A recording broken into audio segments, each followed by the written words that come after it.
नमस्ते दोस्तों। पॉलिटी की प्रैक्टिस सेट में आप सभी को स्वागत है, जहां पे जो है हम शुरू से लेकर के अंत तक के क्वेश्चंस को कवर करेंगे। तो चलिए शुरू करते हैं। उससे पहले आपको आपके लिए मोटिवेशन कोट है कि मैं दवा पूछता फिरता था जमाने भर से, मैं दवा पूछता फिरता था जमाने भर से, भर गए जख्म तेरे हाथ लगाने भर से, बड़ी मुद्दत के बाद मैं चैन से सोया था मैं, बड़ी मुद्दत के बाद मैं चैन से सोया था मैं, उड़ गई नींद तेरे ख्वाबों में अपने, उड़ गई नींद तेरे ख्वाबों में आने भर से।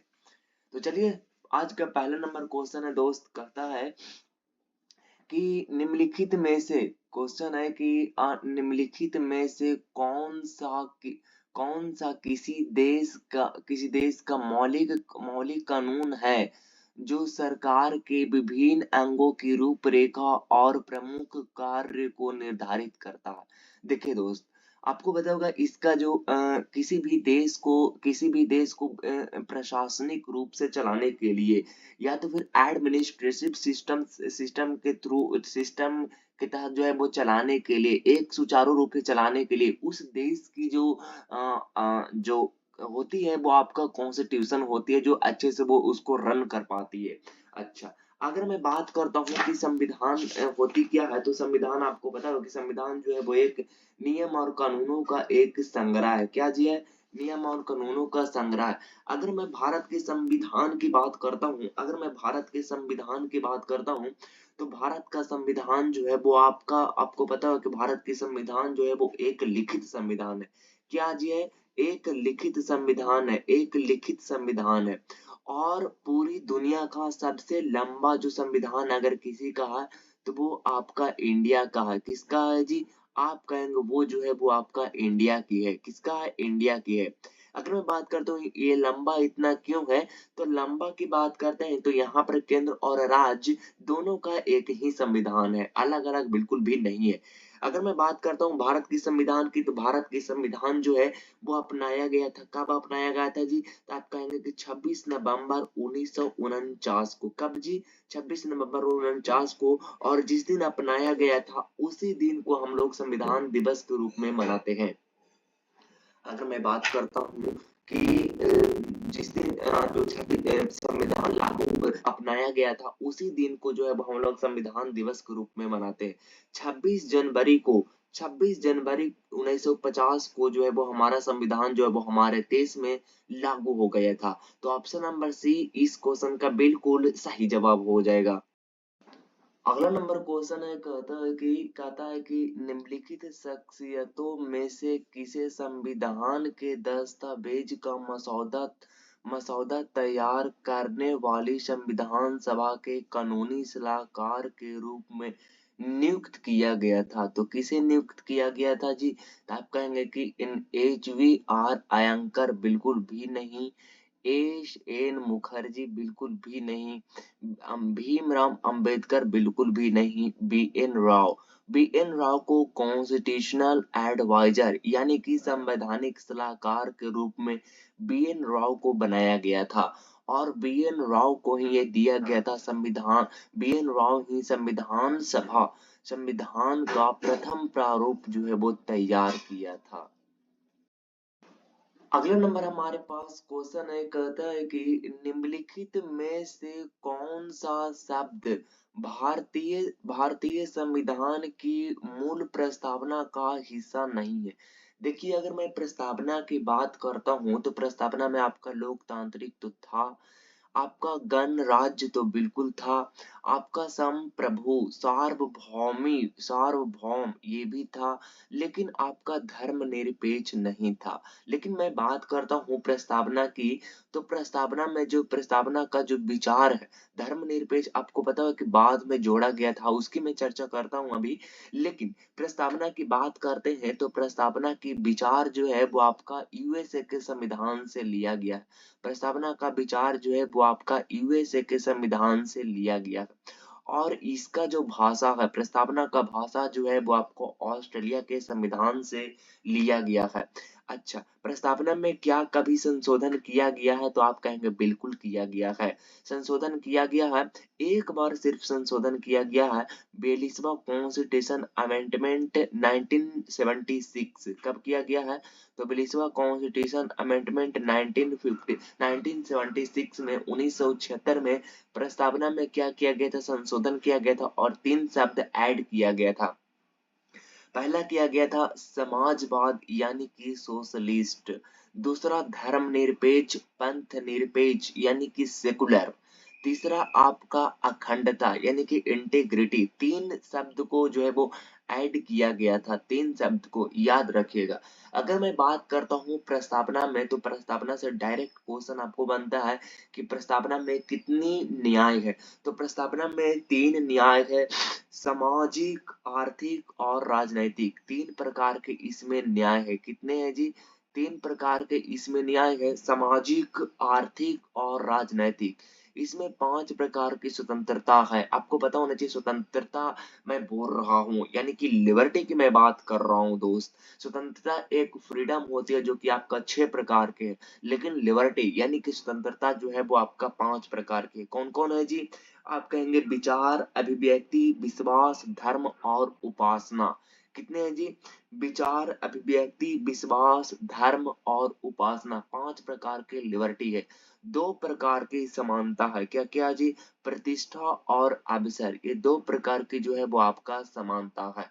तो यहाँ से क्वेश्चंस डायरेक्टली देखने को मिलते हैं। अगला नंबर हमारे पास क्वेश्चन है, कहता है कि भारतीय संविधान यानी कि इंडियन कॉन्स्टिट्यूशन की प्रस्तावना में निम्नलिखित में से किन महान आदर्शों का उल्लेख है? तो भारतीय संविधान की प्रस्तावना में निम्नलिखित में से किन महान आदर्शों का उल्लेख है? तो किन महान आदर्शों का उल्लेख है जी? अभिव्यक्ति, अभिव्यक्ति है नहीं जी, नागरिक है बिल्कुल भी नहीं, राजनैतिक, ये सब तो आपका जो है वो हम लोगों ने न्याय में पढ़ा था कि जो आपका प्रस्तावना में 3 प्रकार के न्याय है, सामाजिक, आर्थिक और राजनैतिक। 5 प्रकार की लिबर्टी है, विश्वास, धर्म, उपासना, प्रतिष्ठा और विचार, अभिव्यक्ति, विश्वास, धर्म और उपासना। 2 प्रकार की समानता यानी कि प्रतिष्ठा और अवसर। तो यहाँ पे ये तो नहीं है, ये आपका ये राइट उत्तर हो जाएगा। इसमें अगर राजकोषीय, ये तो गलत हो गया। ये अवसर, आर्थिक, आर्थिक तो आपका हो गया न्याय में, आर्थिक, सामाजिक और राजनीतिक, ये तो न्याय में हो गया। अगर मैं प्रस्तावना की आगे मैं आपसे चर्चा करता हूँ, तो आगे मैं चर्चा करता हूँ, तो आप देखिए कि प्रस्तावना की जो स्रोत रहा है, प्रस्तावना का जो आपके पास स्रोत रहा है दोस्त, वो आपका जो है वो आपका उद्देश्य प्रस्ताव है। क्या है जी? उद्देश्य प्रस्ताव है, जिसको उद्देश्य प्रस्ताव जिसको इंग्लिश में बोलते हैं ऑब्जेक्टिव रेजोल्यूशन। क्या बोलते हैं? ऑब्जेक्टिव रेजोल्यूशन बोलते हैं। अच्छा, उद्देश्य प्रस्ताव को पेश करने के लिए संविधान सभा की 3rd मीटिंग हुई थी 13 दिसंबर 1946 को, और उसमें जो है वो पेश किया गया था पंडित जवाहरलाल नेहरू के द्वारा। क्या जी? उस समय जो पेश किया गया था संविधान सभा की 3rd मीटिंग में पेश किया गया था पंडित जवाहरलाल नेहरू। अगर मैं बात करता हूँ ऑब्जेक्टिव रेजोल्यूशन की, तो ऑब्जेक्टिव रेजोल्यूशन को अपनाया गया था संविधान सभा के द्वारा।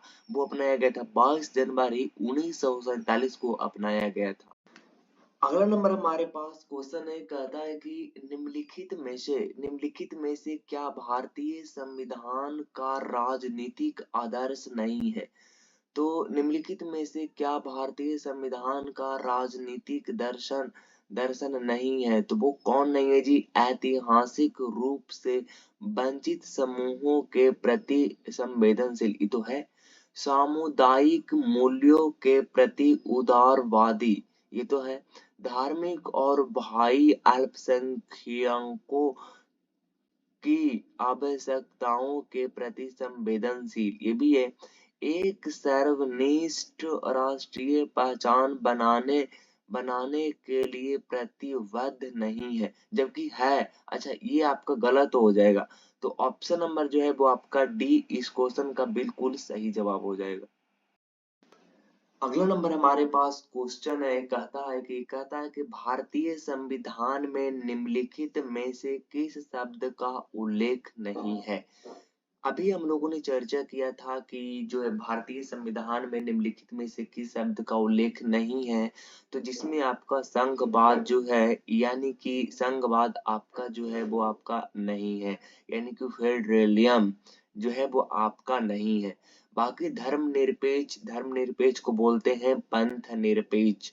पंथ निरपेक्ष का मतलब होती है सेकुलर। सेकुलर का मतलब होती है कि पंथ निरपेक्ष, मतलब कि ऐसा कोई राज्य, यहाँ पर राज्य का मतलब कोई स्टेट या तो फिर कोई एमपी या यूपी की मैं बात नहीं कर रहा हूँ। यहाँ पर पॉलिटी में जब भी बात राज्य का होती है, तो राज्य का मतलब होते है यहाँ पे एक देश को संबोधित करती है।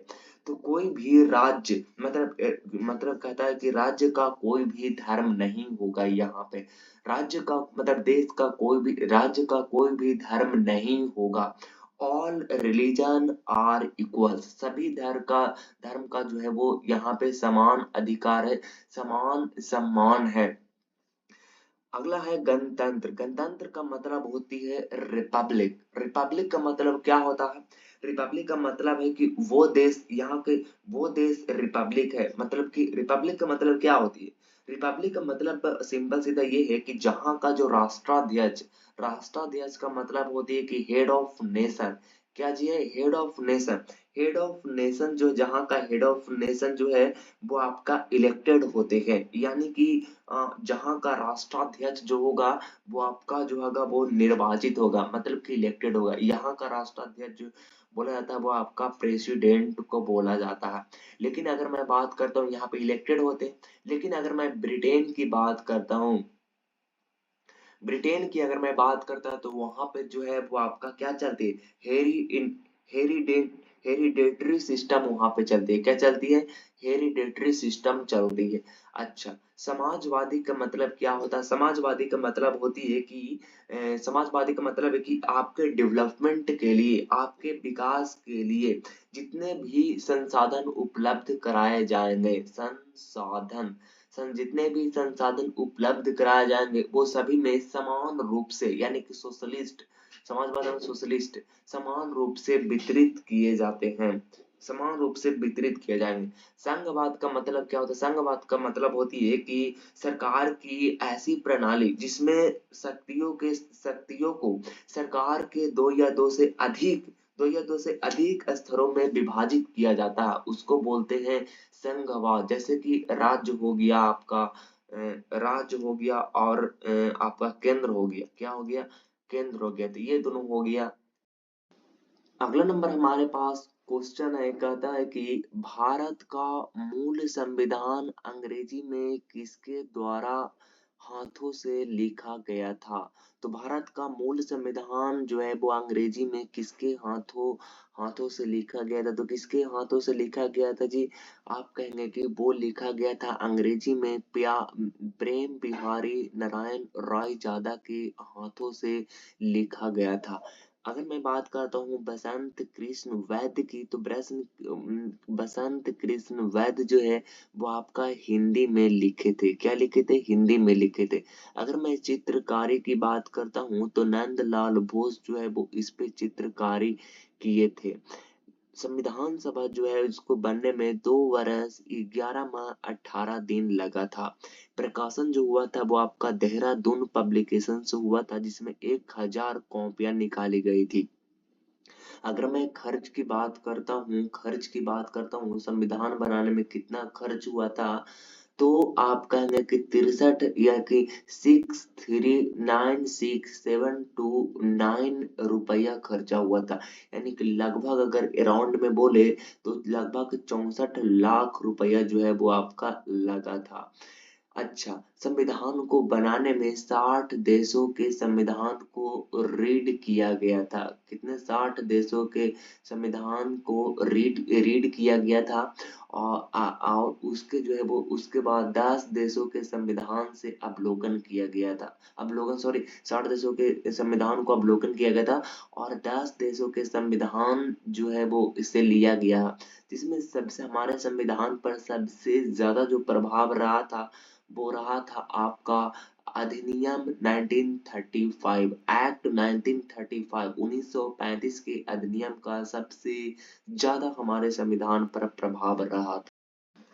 अगला नंबर क्वेश्चन है, कहता है कि निम्नलिखित शख्सियतों में से कौन संविधान के दस्तावेज का मसौदा मसौदा तैयार करने वाली संविधान सभा का मुख्य प्रारूप था। निम्नलिखित शख्सियतों में से कौन संविधान के दस्तावेज का मसौदा तैयार करने वाली संविधान सभा का मुख्य प्रारूपकार था? कौन था? के एम मुंशी था? बिल्कुल भी नहीं। बसंत कृष्ण वैद्य था? बिल्कुल भी नहीं। एच वी आर अयंगर था? बिल्कुल भी नहीं। एस एन मुखर्जी था? एस एन मुखर्जी था। मैं आपको बता दूं कि आपका जो प्रारूप समिति है, प्रारूप समिति या तो फिर उसको प्रारूप समिति को बोलते हैं मसौदा समिति बोलते हैं, मसौदा समिति, या तो फिर बोलते हैं उसको पांडुलेखन समिति, या तो फिर बोलते हैं उसको ड्राफ्टिंग कमेटी। तो प्रारूप समिति का जो गठन होती है वो कब होती है? 29 अगस्त 1947 को होती है। कब होती है जी? आप कहेंगे कि 29 अगस्त 1947 को होती है। प्रारूप समिति का जो गठन होती है वो 29 अगस्त 1947 को होती है, जिसकी अध्यक्ष बनाई जाती है बी आर अम्बेडकर को, यानी कि भीमराव अंबेडकर को बनाई जाती है। जिसमें जो है वो आपका जो अन्य जो एक तो भीमराव अंबेडकर रहती है और एक जो रहती है वो अन्य सदस्य रहती, 6 जो है वो आपका अन्य सदस्य रहती है। के एम मुंशी रहती है। कौन रहती है?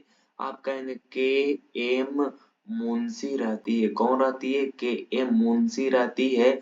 उसके बाद में मोहम्मद सादुल्ला, कौन है? मोहम्मद सादुल्ला। क्या नाम है जी? मोहम्मद सादुल्ला नाम है। दूसरा नंबर में रहती है। तीसरा नंबर में रहती है आपका अल्लादी कृष्णा माँ स्वामी अय्यर। क्या जी? कृष्णा माँ स्वामी, कृष्णा माँ स्वामी अय्यर रहती है। ये रहती है आपका जो रहती है, ये जो रहती है वो आपका रहती है तीसरे नंबर पर। उसके बाद में चौथा नंबर में है गोपाल स्वामी अयंगर। उसके बाद में आती है आपका बी एल मित्र, जो कि बाद में ये हट जाती है और इसके जगह पर माधव राव आ जाती है। कौन आ जाती है जी? आप कहें कि इसके जगह पर आ जाती है माधव राव आ जाती है, एन माधव राव आ जाती है। उसके बाद में छठा आपका है डीपी खेतान है। हालांकि बाद में इनकी जो है वो डेथ हो जाती है और इसके जगह पर आती है कृष्णामाचार्य, टी कृष्णामाचारी आती। अगला नंबर हमारे पास क्वेश्चन एक आता है कि भारतीय संदर्भ में राज्यों के संघ के अर्थ के संबंध में निम्नलिखित में से कौन सा कथन गलत है? आइए देखते हैं। आप ऑप्शन को देखिए कि प्रशासनिक सुविधा के लिए देश को विभिन्न राज्यों में विभाजित किया गया था। तो दूसरा गलत कौन है? भारतीय संघ इसमें शामिल होने के लिए संप्रभु इकाइयों द्वारा एक समझौते का परिणाम है। विभिन्न सूचियों के माध्यम से केंद्र और राज्यों की शक्तियों की गणना करता है। संघ समझौते का परिणाम न होने के कारण किसी भी राज्य को इससे अलग होने का अधिकार नहीं है। तो इसका राइट उत्तर हो जाएगा आपका ऑप्शन नंबर ये बी हो जाएगा। एक आर्टिकल्स आपको पता होगा कि एक आर्टिकल्स एक है जिसमें ये कहा गया है कि भारत यानी कि इंडिया राज्यों का संघ है, यूनियन ऑफ स्टेट्स। अगला नंबर हमारे पास क्वेश्चन है, कहता है कि भारतीय संविधान का संरचनात्मक भाग ढांचा काफी हद तक डैश के अधिनियम से लिया गया है। तो भारतीय संविधान का संरचनात्मक भाग ढांचा काफी हद तक डैश के अधिनियम से लिया गया है। 1909, 1935, 1947, 1919। मैं आपको बताऊं कि भारत के संविधान पर सबसे ज्यादा अगर प्रभाव रहा तो वो एक्ट 1935 की प्रभाव जो रहा वो भारतीय संविधान पर रहा। मैं आपको बता दूं कि ये ब्रिटिश सरकार के द्वारा पारित किया गया सबसे बड़ा संविधान था। भारतीय संविधान पर जो प्रभाव पड़ा इसी के तहत, इसी एक्ट के तहत 1935 में 1937 यानी कि 1937 में वर्मा यानी कि म्यांमार को भारत से अलग कर देता है। इसी एक्ट के तहत 1937 में संघीय न्यायालय की स्थापना की जाती है और इसी एक्ट के तहत यानी कि 1935 के तहत आरबीआई की स्थापना की जाती है और अखिल भारतीय संघ की स्थापना की जाती है। इसी एक्ट के तहत आपको पता होगा कि केंद्र में द्वैध शासन शुरू हो जाती है। केंद्र में द्वैध शासन का मतलब है कि दायर की रूल जो है वो शुरू हो जाती है। हालांकि प्रांतों से और 1935 एक्ट के तहत ये प्रांतों से समाप्त होती है। 1919 की मैं बात करता हूँ, 1909 की, तो 1909 में आपकी बात आती है कि ये जो है वो आपका पृथक निर्वाचक मंडल मुसलमानों को मुसलमानों को क्या कर दिया जाता है, दे दिया जाता है। पृथक निर्वाचन मंडल मुसलमानों को दे दिया जाता है। और इसी के बाद जो आपका है वो आपका सांप्रदायिकता, जिसको क्या बोलते हैं, यहाँ से जो है वो सांप्रदायिकता का जो है वो और भी ज्यादा बीज उभर करके आ जाती है। 1919 की बात करते हैं तो प्रांतों में शासन लागू हो जाती है। जब प्रांतों में